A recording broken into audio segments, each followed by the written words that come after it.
الساعة 6:30 صباحا يوم 10 الشهر صباحا تمكنا من إجلاء المصابين عن طريق الصليب الأحمر والهلال الأحمر العربي السوري، واستقبلناهم في معبر دير حافر. كان عدد المصابين 118 مصابا، تم توزيعهم على مشافي شمال شرق سوريا في الطبقة والحسكة والرقة، وعدد النازحين ما يقارب 181 عائلة نازحة كانوا موجودين، قد أتوا ب7 باصات.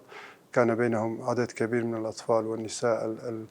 الأطفال كانوا في حالة سوء تغذية، كانوا في حالة ذعر، النساء كانوا في حالة ذعر، وكان قد توجه إليهم شتائم وكلمات بالقتل وبالتصفية. الكثير منهم كانوا قد فقدوا أهلهم وكانوا يسألون. حسب ما ورد إلينا وما ذكروه أنه كان هناك عدم السماح للشبان والرجال بالقدوم مع القافلة.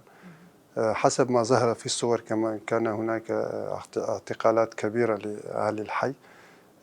من هذه الصور نحن لاحظنا وجود 2 من كوادر الهلال الأحمر الكردي بين المعتقلين الذين كانوا يعملون على سيارة الإسعاف. الأهالي كانوا مذعورين. أهالي عفرين الذين نزحوا العام الماضي من مناطق الشعبية إلى شمال شرق سوريا كان قد توافد عدد كبير منهم مع أهالي شمال شرق سوريا إلى معبر دير حافر.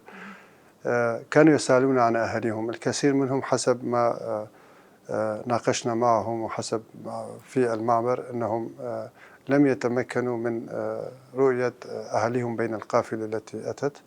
لذلك تبين لدينا من هذا السؤال من الأهالي عن أهاليهم وعن أقاربهم بأنه هناك مجازر وهناك اعتقالات كبيرة من قبل الجيش السوري على الأهالي، وهناك فرز بين الأشخاص والسؤال على الهوية، وهناك جرائم ترتقي مستوى جرائم الحرب حدث في حي من قبل الجيش السوري.